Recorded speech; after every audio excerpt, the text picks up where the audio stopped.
renegociación, para mucha parte de la sociedad era casi imposible que se pudiera llegar a un acuerdo, algo que finalmente se ha logrado. ¿Por qué? Con Estefanía Pozo vamos a analizar para que todos podamos entender por qué es tan importante para el país haber llegado a este acuerdo, Estefanía.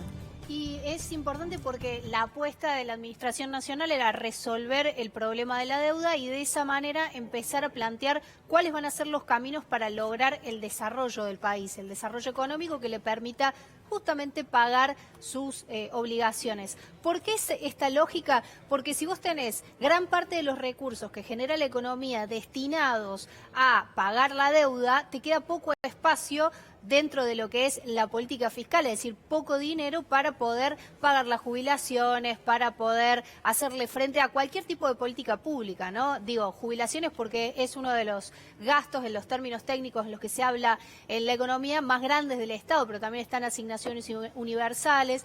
Pensá, digamos, o pensemos lo que hubiese sido o lo que fue la presencia del Estado durante la pandemia con el refuerzo del ingreso familiar, con el pago de salario a las empresas. Para todo eso se necesita dinero, y si el dinero que genera, todos los recursos que genera la economía se van únicamente a pagar la deuda te presiona cada vez más y tenés menos espacio para hacer otras cuestiones. Por eso hace un ratito nada más Alberto Fernández decía que, bueno, este esfuerzo era llamativo y era algo para tener en cuenta que las primeras declaraciones públicas del presidente se hicieran en un contexto de un anuncio por un plan de vivienda, ¿no? Se arregla la cuestión de la deuda. Esta es la lógica con la que la piensa el gobierno. Se arregla y se descomprimen los pagos de deuda y van hacia estimular la economía real. A ver, Estefi, un triunfo político del presidente sin duda en este marco, porque la economía argentina está atravesando el peor momento de su historia, lo dijo el presidente hoy a la mañana, pero si hablamos del día siguiente, del después, arreglamos con el sector privado, con los acreedores, y ahora tenemos que arreglar la deuda con el Fondo Monetario Internacional. Sí. Es la otra etapa, ¿no? Sin dudas. Lo primero que hizo la Argentina entonces fue sentarse con los acreedores privados, y ahí lo que decidió es avanzar en negociaciones que le permitan descomprimir, es decir, si tenía que pagar, acá tengo algunos cálculos del mercado, si el pago hasta 2023 original que estaba planteado era de alrededor de 26.000 millones de dólares, en esta oferta llegarían a 2.000 millones de dólares. Fíjense ustedes que Argentina se alivia en el 90% de los vencimientos que debería haber pagado hasta 2023. ¿Qué pasa con todo ese dinero? Bueno, ese dinero es algo que no tiene que destinar la economía argentina a pagar la deuda, entonces tiene más espacio para hacerle frente a todo lo que tiene que ver con la economía real. Ahora, el Fondo Monetario es el siguiente paso, como vos decías recién, Adrián.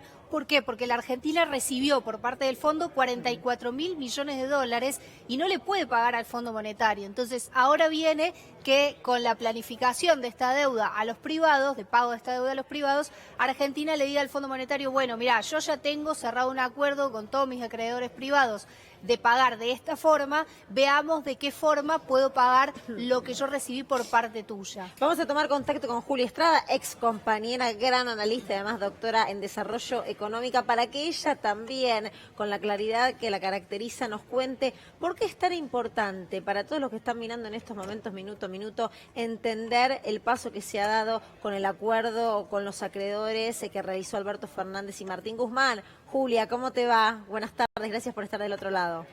¿Cómo estás? ¿Cómo anda Adriana ahí también? Un abrazo a todos los compañeros ahí del equipo de C5N. ¿Por qué es tan importante para los que están mirando en estos momentos? ¿Cuál es la clave? ¿Por qué es tan trascendente para la Argentina el acuerdo que se ha logrado? Varias cuestiones. En primer lugar, este acuerdo define la vida económica, la vida política en relación a la deuda externa de los próximos 30 años. Es un acuerdo que plantea un plan de vencimientos de acá a 2048.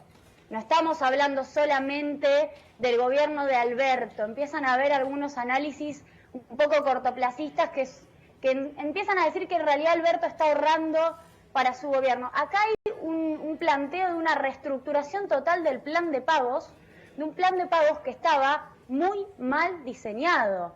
Mirá, además de eso, que es comprar tiempo ¿para qué? Para crecer de acá al 2025, prácticamente no hay grandes pagos, no se paga capital, se paga algo de interés, pero además se iban a pagar 60.000 millones de dólares de acá a los próximos 5 años y se van a pagar solamente 6.000 millones de dólares. Ese es el principal logro del acuerdo, comprar tiempo, hacer espacio para crecer.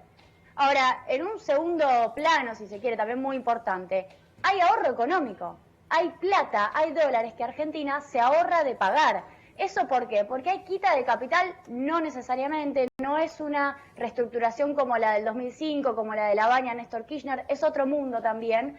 Es una reestructuración que redujo la tasa de interés a la mitad.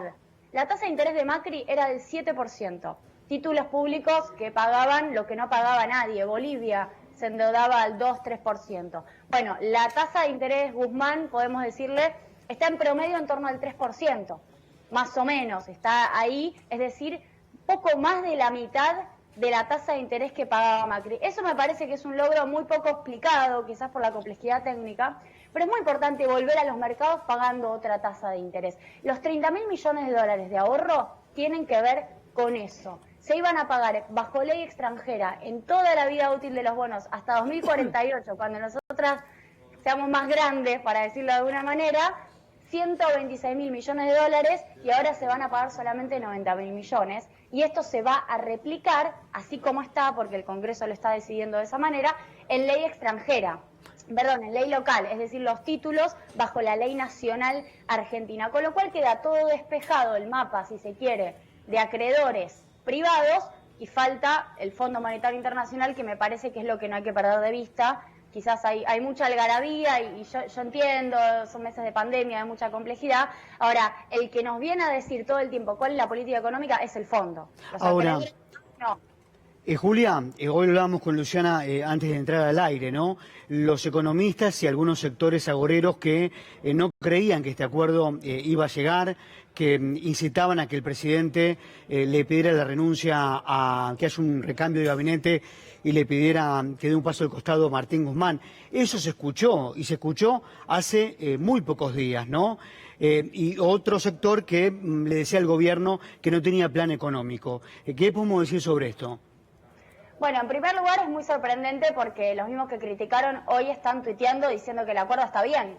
No sé si vieron a, Guido Sandleris, Toto Caputo, aquellos que fueron los responsables, junto con el Fondo Monetario Internacional, de haber llevado a la Argentina al lugar a donde llegó. Por eso digo, cuidado con la discusión que viene, que es la corresponsabilidad del FMI. Es difícil que el FMI nos pida ajuste cuando fue parte del mismo proceso que nos llevó al mismo lugar. Y por otro lado, hay algunas cosas que me sorprenden. Lo he visto a Prat Gai decir que en realidad tendríamos que haber acordado como Ecuador, es decir, defendiendo la postura de BlackRock, cuando BlackRock ya acordó con Argentina prácticamente. Tiene la camiseta demasiado puesta. Eso me ha resultado muy llamativo. Fue hace unas horas el tuit de Prat Gai. Me sorprende mucho la falta de compromiso con la patria. Digo, ¿en qué país van a criar a sus hijos? ¿En este país? Porque si es en este país, bueno, lo que hicimos fue comprar un plan de pagos, comprar tiempo y poder generar un plan de pagos para que nuestros hijos y nuestras hijas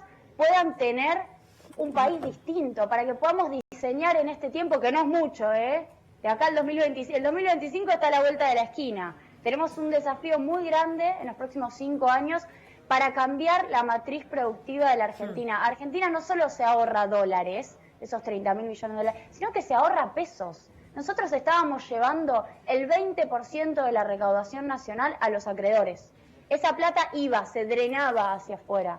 Bueno, ahora recuperamos el 20% de la recaudación nacional que se iba en intereses y hay que ponerla acá, a la plata. Hay que ponerla acá. De eso se trata el plan Guzmán y me parece que el mundo lo entendió. Y una cosa más. Se suele hablar de los populismos como... Julia, un minuto. Sí. Un minuto.